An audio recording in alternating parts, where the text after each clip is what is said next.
Olá pessoal de Física 2, sétimo semestre. Eu gostaria de nortear o nosso encontro de hoje através de 3 passagens. A primeira, da física mecânica para a física térmica. A segunda, da equivalência e distinção entre trabalho e calor. E a terceira, entre o princípio de conservação da energia mecânica e a primeira lei da termodinâmica. Para começar, a gente vai definir aqui o nosso objeto de estudo. Enquanto lá na mecânica nós tínhamos como objeto de estudo um objeto de massa m, aqui para a termodinâmica nós vamos começar com um sistema que é um gás, que seria na verdade um conjunto de partículas ou um conjunto de n partículas. O nosso gás, é claro, ele está definido num certo volume que vai ser expresso em metros cúbicos em unidade do sistema internacional.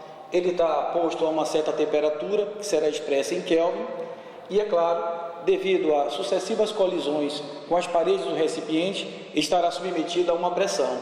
É bom lembrar que pressão para a gente é a razão entre força e área.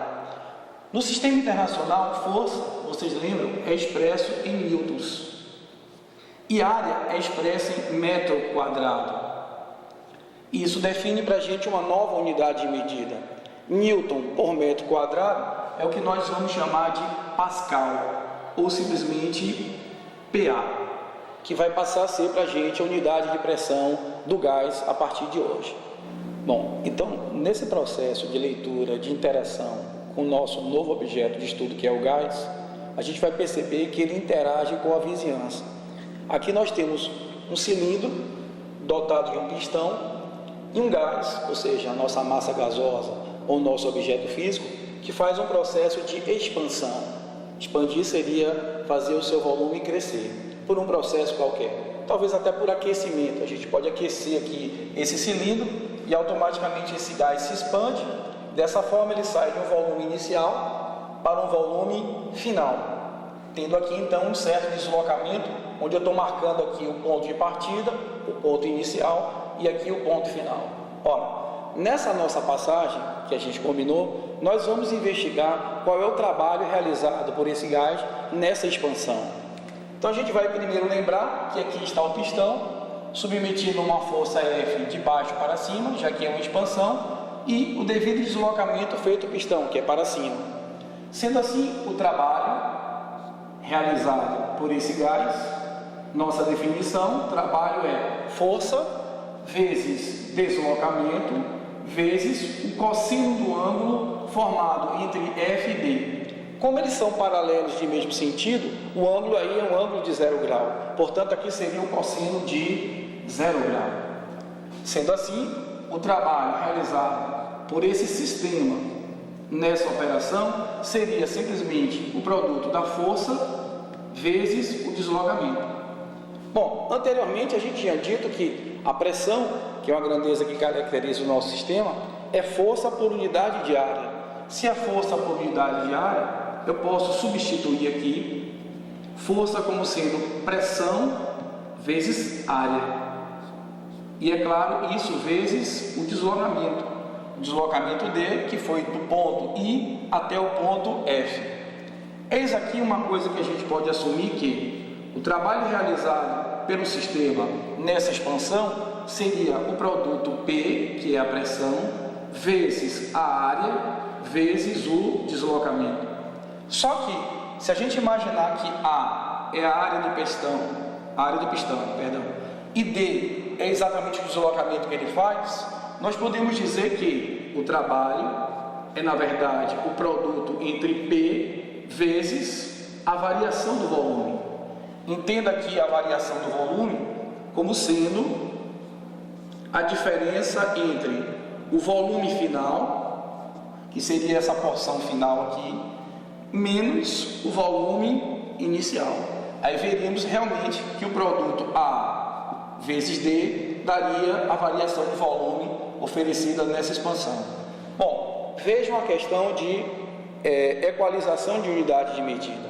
Aqui nós temos trabalho. Trabalho é medido em joules. Acabamos de ver que Pascal, que é a unidade de pressão, é medida em força por área, ou seja, Newton por metro quadrado. E aqui o volume é medido em metros cúbicos.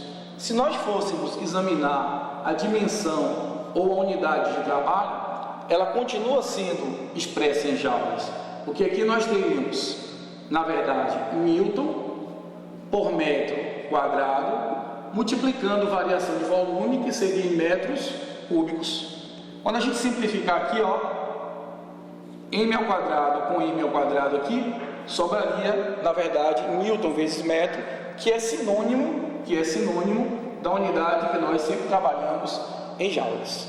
Então, isso marca a passagem de que dizemos que quando o trabalho é positivo, o sistema realiza um trabalho sobre a vizinhança. Veremos daqui a pouco que quando a vizinhança realiza trabalho sobre o sistema, esse trabalho será negativo. Claro, é só você imaginar que, ao invés de um processo de expansão, nós tenhamos um processo de compressão. Aí a gente vai ver graficamente que no processo de um gás submetido a uma compressão, o trabalho que ele vai realizar é um trabalho negativo e que, portanto, nós diremos que é um trabalho realizado sobre o gás e não pelo gás.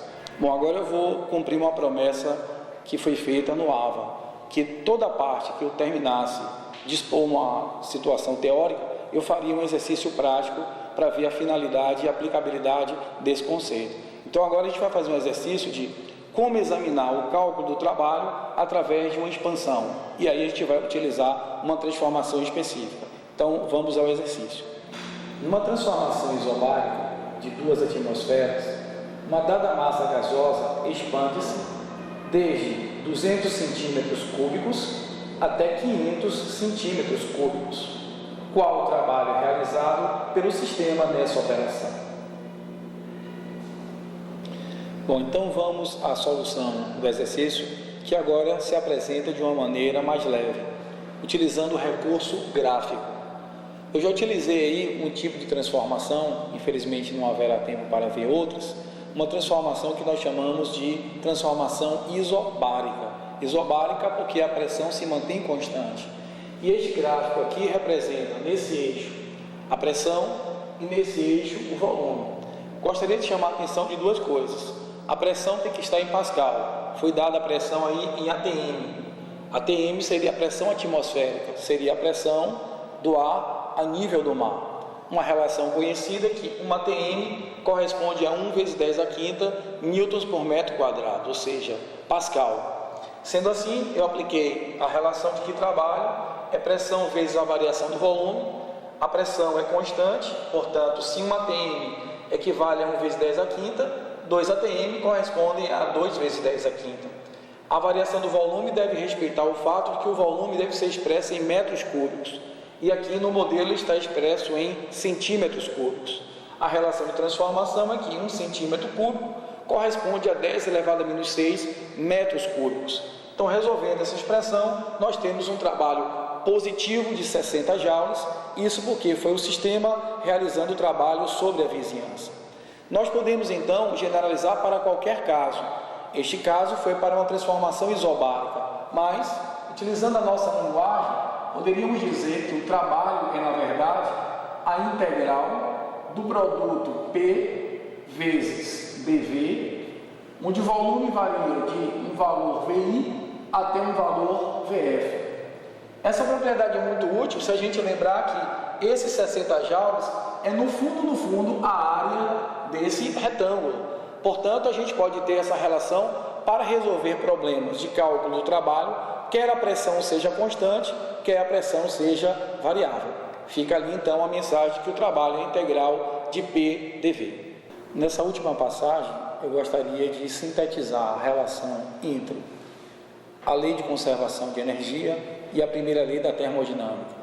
Uma síntese elegante em forma de uma estrutura matemática. Vejam só, essa relação só foi possível depois que foi estabelecido que calor é também uma forma de energia. E quando se descobriu também que o trabalho realizado pela força de atrito era transformado em energia térmica. Em linhas gerais, a gente pode dizer que se você fornece, por exemplo, 1000 joules de calor a um sistema, a um gás, essa parte entregue a ele pode se subdividir em duas partes. Uma, se ele realizar, por exemplo, 600 joules de trabalho, isso quer dizer que ele variou a sua energia interna em 400 joules. Note a subdivisão, 1000 é igual a 400 mais 600. Entenda aqui conceitualmente a energia interna como a totalização da energia que esse sistema possui. Sendo assim, a primeira lei da termodinâmica ficou posta que a variação da energia interna é, na verdade, a diferença entre o calor cedido ou recebido pelo sistema menos a quantidade de trabalho. Observe na nossa linguagem que toda vez que o sistema realizar um trabalho positivo, isso aqui seria, na verdade, uma subtração. E quando ele realizar um trabalho negativo, isso vai se transformar exatamente em uma soma. A gente vai colocar exercícios no roteiro para que a gente possa visualizar possibilidades de calor cedido, calor recebido, trabalho realizado, trabalho recebido. Então, até a próxima.